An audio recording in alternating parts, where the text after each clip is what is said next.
In June of 1962, 3 prisoners vanished from the most secure prison in America. By the next morning, they were gone. No alarms, no witnesses, no bodies, and more than 60 years later, nobody knows whether they survived. This is the story of the greatest prison escape in history, the escape from Alcatraz.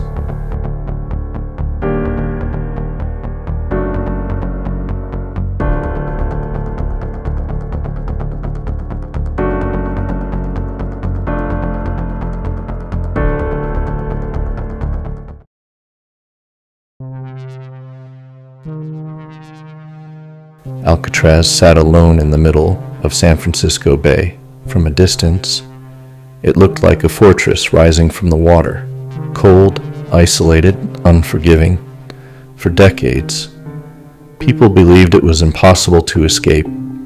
The prison was surrounded by freezing water, strong currents, and miles of open bay. Even if a prisoner managed to leave the island, the ocean itself would finish the job. At least, that's what everyone believed. The prison opened in 1934. It was designed for the worst criminals in America. The men sent there weren't ordinary prisoners. Many had already escaped from other prisons. Others were considered too dangerous to keep anywhere else. Alcatraz became a place for people who broke every rule, a prison built for prisoners who couldn't be controlled. And among those prisoners was a man named Frank Morris. Frank Morris was different. From an early age, he showed signs of extraordinary intelligence.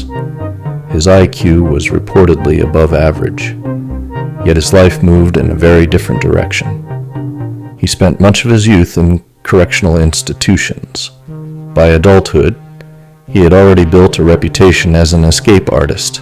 Prisons couldn't seem to hold him. Again and again, he found ways out. That reputation eventually earned him a one-way trip to Alcatraz. If any prison could stop Frank Morris, it would be this one, or so officials believed. Not long after arriving, Frank met 2 brothers, John Anglin and Clarence Anglin. The brothers had grown up together, they worked together, committed crimes together, and now they were serving time together, unlike Morris.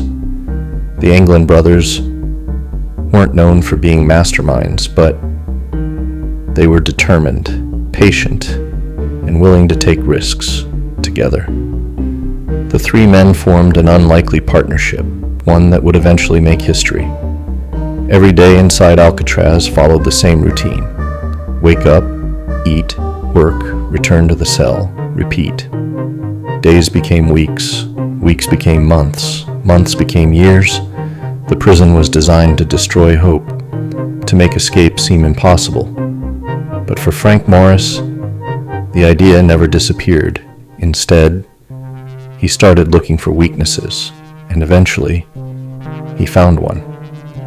Behind each prison cell was a utility corridor, a narrow maintenance area hidden from view. Separating the cells from this corridor was a wall. But over the years, moisture and salt air had slowly weakened parts of the concrete. Most prisoners never noticed. Frank Morris did. He realized something important. The wall wasn't as strong as it appeared, and if it could be broken, there might be a path out. The plan began quietly, so quietly, nobody noticed, using stolen spoons, pieces of metal, and tools built from everyday objects. The prisoners started digging, every single day, a little at a time, never enough to attract attention, never enough to create suspicion, just small amounts, again and again and again. The work took months, dust had to be hidden, noise had to be covered, every mistake could expose the entire operation. But somehow, the digging continued, night after night, week after week. The holes grew larger, and with every inch removed from the wall, the prisoners moved one step closer to freedom. Eventually, the openings became large enough to crawl through. Beyond them was the hidden utility corridor, a place prison guards rarely entered. For the first time, the escape seemed possible, but getting through the wall was only the beginning. The prisoners still faced guards, security checks, locked doors, and the freezing waters surrounding Alcatraz itself. To escape, they would need something far more ambitious, something that would fool the entire prison. And that's exactly what they started building. By now, the prisoners had a way out of their cells, but they still had a problem. Every night, guards checked the prison. If a guard looked into an empty bed, the escape would be over instantly. So Frank Morris came up with another idea, a strange one, and somehow it worked. The prisoners began creating fake heads, not masks, not mannequins, actual heads, at least from a distance, using soap, toothpaste, paper, and even real human hair collected from the prison barber shop. They carefully shaped faces, eyes, noses, hair, everything. The goal wasn't perfection. The goal was survival. The heads only needed to fool a tired guard walking past a cell in the dark. For months, the prisoners secretly worked on them. Whenever guards approached, everything was hidden. Every night carried risk, one mistake, and the entire operation would collapse. Yet somehow, nobody noticed. The prison that was supposed to be escape-proof was being fooled from the inside. But fake heads alone weren't enough. Even if they escaped their cells, they still had to leave the island. And that meant crossing the freezing waters of San Francisco Bay. Swimming wasn't an option. The currents were too strong. The water was too cold. Most people believed survival would be impossible. So the prisoners decided to build something else, a raft. Not a professional raft, not a military raft, a homemade raft, built entirely from stolen raincoats. More than 50 raincoats were collected, piece by piece. The prisoners stitched them together, sealed them, inflated them, and somehow created a floating raft inside one of the most secure prisons in America without anyone noticing. Everything was ready, months of planning, months of digging, months of secrecy. Now there was only one thing left, the escape itself. June 11th, 1962, the final night. As darkness covered Alcatraz, the prisoners moved, one by one. They climbed through the openings hidden behind their sinks. The fake heads remained in their beds, waiting, watching, pretending. Inside the utility corridor, the men moved carefully. Every sound mattered.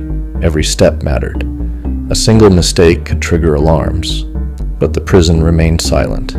The guards remained unaware, and the escape continued. The prisoners climbed higher, eventually reaching the roof of the prison. Above them, the cold night sky. Below them, one of the most secure prisons on earth. For the first time, they were outside their cells, outside the walls, outside the system designed to keep them trapped forever. The men crossed the rooftop, moved through restricted areas, and slowly made their way toward the shoreline.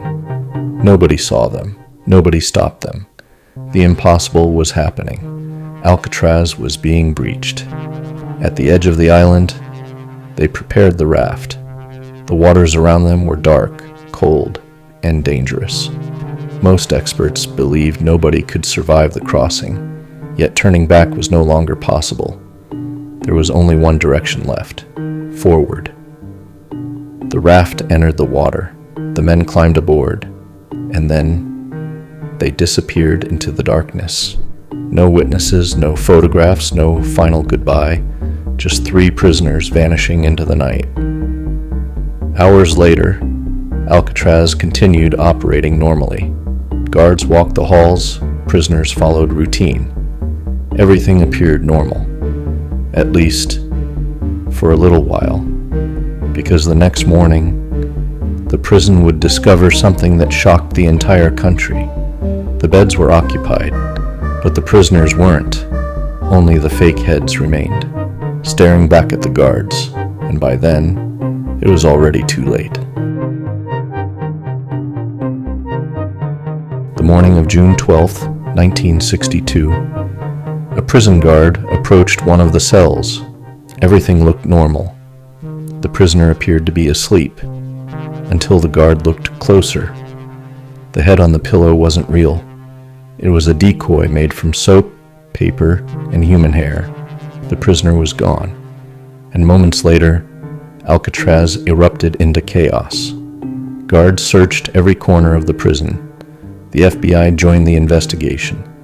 The Coast Guard searched the bay. Boats scanned the water. Helicopters searched from above. But the prisoners had vanished. 3 men had escaped from Alcatraz. Investigators soon discovered the escape plan. The holes behind the sinks, the hidden workshop, the homemade tools, the fake heads, and the raincoat raft. It was one of the most sophisticated prison escapes ever attempted. Many investigators believed the prisoners had drowned. Case closed. But there was one problem. No bodies were ever found. Not one. Over the years, rumors continued to spread. Witnesses claimed to have seen the Anglin brothers. Some even believed photographs showed them alive decades later. Nothing was ever proven, yet the mystery refused to die. Then, in 2013, a letter surfaced, allegedly written by John Anglin. The writer claimed all 3 men survived. Some believed it, others called it a hoax. To this day, nobody knows the truth. The FBI eventually closed the case. No arrests, no confirmed sightings, no bodies, nothing. More than 60 years later, the question remains the same. Did the prisoners disappear beneath the freezing waters of San Francisco Bay? Or did they achieve the impossible and escape from the most secure prison in America? Nobody knows. And that is what makes the Alcatraz escape one of history's greatest mysteries.